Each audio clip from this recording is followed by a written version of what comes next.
Hello everyone. आज हम radiology का एक दूसरा टॉपिक डिस्कस कर रहे हैं। हम आज एक्सरे ट्यूब और उसके कंपोनेंट्स के बारे में डिस्कस करेंगे। उससे पहले प्लीज़ मेरे चैनल को सब्सक्राइब करिए और शेयर करिए, और अगर पढ़ाने में कुछ मिस्टेक्स होती हों तो प्लीज़ कमेंट में अपना सुझाव रखिए। ओके, तो अब हम पढ़ेंगे एक्सरे ट्यूब के बारे में। एक्सरे ट्यूब के पहले हम कंपोनेंट्स देख लेते हैं। तो एक्सरे ट्यूब में पहले तो ये वाला तो होता है हमारा ग्लास वॉल, एक होगा हमारे पास में कैथोड, एक होगा हमारे पास में एनोड, और ये होगा टंगस्टन कॉइल। ये पूरा का पूरे चैम्बर के अंदर वैक्यूम रहता है, फोकल स्पॉट एनोड बता दिया था, और ये कॉपर स्टैंड, और ये इसका पूरा है। अब इसके एक एक करके इनके बारे में पढ़ते हैं। तो पहले हम पढ़ते हैं कैथोड के बारे में। कैथोड नेगेटिवली चार्ज होता है, यहाँ से एक्सेस निकलते हैं, ये हमारा होगा नेगेटिवली चार्ज। किसका बना हुआ होगा?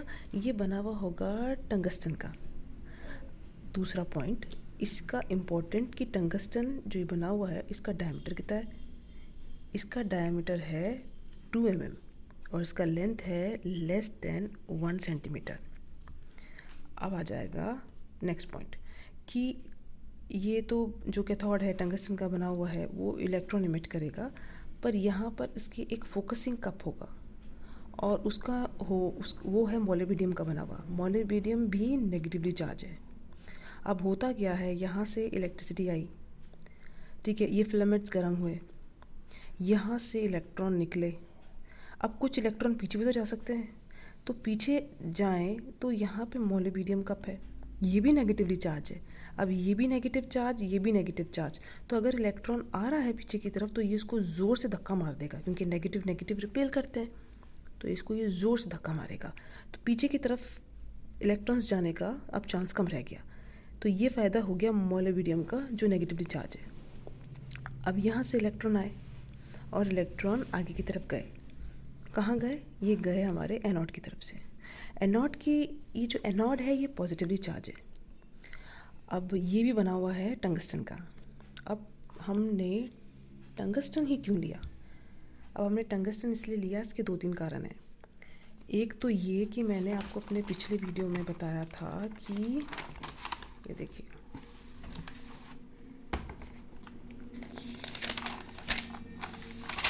ये देखिए, मैंने पिछले वीडियो में आपको बताया था कि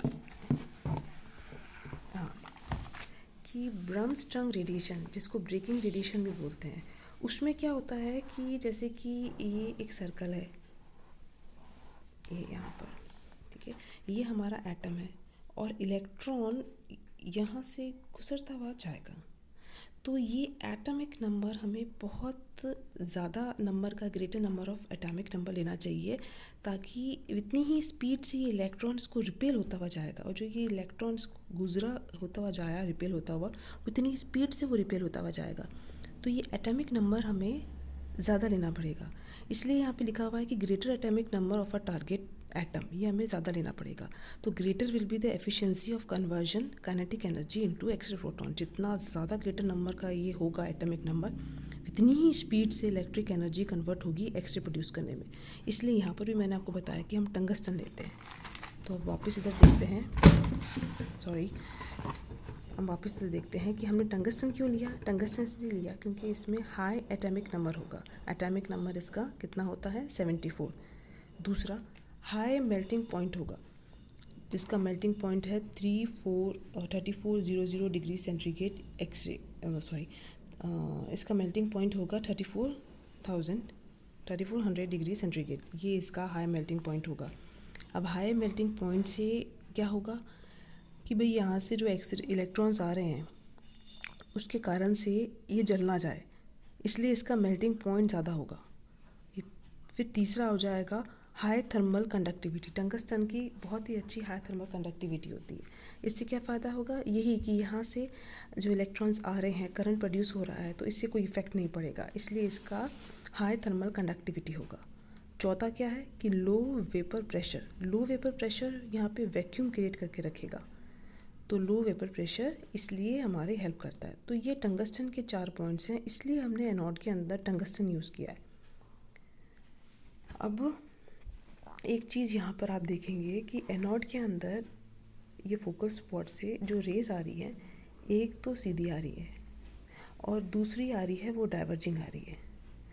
तो एक सीधी आएंगी, एक डाइवर्जिंग आएंगी और एक्स रे प्रोड्यूस होगा। तो अब यहाँ से हमारा इलेक्ट्रॉन्स निकल रहे हैं और एनोड पे इलेक्ट्रॉन्स पहुँच रहे हैं। तो यहाँ पे इलेक्ट्रॉन्स की क्वांटिटी बहुत ज़्यादा है। यहाँ पे कम क्यों हो जाती है? क्योंकि आधे तो इसमें ऑब्जर्व हो गए हैं, इसलिए यहाँ पे इलेक्ट्रॉन्स की क्वांटिटी कम हो जाती है, इंटेंसिटी कम हो जाती है। तो यही चीज़ पिछले मैंने आपको बताई थी कि इसी चीज़ को बोलते हैं हील इफ़ेक्ट। ये देखिए, हील इफ़ेक्ट क्या होता, हमने बताया था कि इंटेंसिटी होती है एक्सरे बीम की, वो यूनिफॉर्म नहीं होती है, कुछ सेंट्रली जाती है और कुछ डाइवर्जिंग जाती है। तो कैथोड एंड की तरफ मोर इंटेंसिटी होती है क्योंकि इलेक्ट्रॉन रिलीज होते हैं और एनोड ऑब्जर्व कर लेता है, इसलिए इसमें फोटॉन्स लेस होते हैं। इसको हील इफ़ेक्ट कहते हैं। तो यहाँ पर भी यही चीज़ है, यही हील इफ़ेक्ट के बारे में है। यहाँ पर हो गया कि सीधी रे पड़ रही है और डाइवर्जिंग रे पड़ रही है, यहाँ पे ज़्यादा होंगे, यहाँ पे कम होंगे। अब आ जाता है ये छोटा सा स्पॉट, ये है फोकल स्पॉट।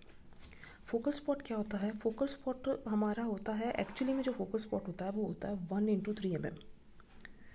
पर अब 1 × 3 mm से हमें फोकल स्पॉट करना है थोड़ा सा छोटा। अगर हमने इसको छोटा किया तो हीट डिसिपेट होगा, हीट प्रोड्यूस होगा, हीट रिलीज़ होगा। तो हम छोटा तो कर नहीं सकते इसे काट कूट के। तो करें क्या? हमने क्या किया कि इसको थोड़ा सा एंगल दे दिया, एंगुलेटेड कर दिया। तो एंगुलेटेड करने से इसका साइज़ हो गया 1 × 1 mm। तो अगर आपसे पूछे कि एक्चुअल साइज़ क्या है फोकल स्पॉट का, एक्चुअल साइज़ है इसका 1 × 3 mm, पर एंगुलेटेड होने के कारण इसका साइज़ हो गया 1 × 1 mm। तो ये है फोकल स्पॉट के बारे में। अब आप ऐसा समझ सकते हैं कि जैसे मान लो आप अपनी सेल्फ़ी ले रहे हैं। अब आप अपनी सेल्फ़ी ले रहे हैं तो अगर आपने सामने से ली तो थोड़ी सी पास में आती है सेल्फ़ी, थोड़े से आप चौड़े दिखते हैं, पास में सेल्फ़ी होती है, मुंह थोड़ा सा चौड़ा दिखता है। पर अगर ही आप उसी सेल्फ़ी को थोड़ा सा एंगुलेट कर लें, ऊपर की तरफ कर लें, या आप खड़े हैं सामने से लोगे तो थोड़ी चौड़ी आएगी, और आपने थोड़ा सा उसको एंगुलेट कर लिया तो फिर वो थोड़ी सी लीन दिखेंगे, थोड़ा सा फेस लीन दिखेगा। तो हमने कैमरे को तो काट के छोटा नहीं किया, हमने कैमरे को थोड़ा सा टेढ़ा कर दिया। तो यही फोकल स्पॉट में हम कर रहे हैं। अब एनोड के अंदर क्या होगा? एनोड 2 टाइप के होंगे, एक होंगे स्टेशनरी एनोड, एक होगा रोटेटरी एनोड। स्टेशनरी एनोड के अंदर क्या होगा कि ये एक ही जगह पे रुका होगा, रोटेटरी में ये चक्के की तरह घूमता रहेगा। तो अब एक फ़ायदा ये है कि हीट डिसिपेट हो जाएगा, हीट प्रोड्यूस ज़्यादा नहीं होगा, हीट रिलीज़ नहीं होगा। दूसरा ये है कि इसके अंदर करंट हम ज़्यादा यूज़ करेंगे। अब करंट इसके अंदर ज़्यादा यूज़ हो रहा है तो ये हम ऐसी जगह पे रोटेटरी एनोड यूज़ करेंगे जहाँ पे हमें हाई डोज चाहिए हो, हाई थेरेपी चाहिए हो रेडिएशन की, हम वहाँ यूज़ कर सकते हैं। पर IUPO के लिए हमें रोटेटरी एनोड की ज़रूरत नहीं है, उस हमारा काम स्टेशनरी एनोड से चल जाएगा। अब आता है ये ग्लास वॉल। ये ग्लास वॉल के अंदर वैक्यूम है। वैक्यूम क्या करता है? वैक्यूम मतलब होता है कि यहाँ पर बिल्कुल भी एयर नहीं है। अगर यहाँ पर एयर हुई तो पहले जो इलेक्ट्रॉन आ रहे हैं ना स्पीड से, ये एयर के कारण इनकी स्पीड कम हो जाएगी। सेकेंड, ये जो इलेक्ट्रॉन आ रहे हैं स्पीड से, तो हीट तो जनरेट हो ही रही है यहाँ पर। अगर यहाँ पर एयर हुई ना तो यहाँ पे बर्न हो सकता है, बर्निंग हो सकती है। तो ये 2 कारण हैं कि इस कारण से हमें ये ग्लास ट्यूब के अंदर वैक्यूम होना चाहिए, बिल्कुल भी एयर नहीं होनी चाहिए। तो ये हमारा पूरा एक्स-रे ट्यूब के बारे में था। और अगर कुछ और आपको पूछना है तो आप मुझे कमेंट्स में लिख दीजिए। इस वीडियो को प्लीज़ सब्सक्राइब करिए और अपने फ्रेंड्स से शेयर करिए। Thank you so much.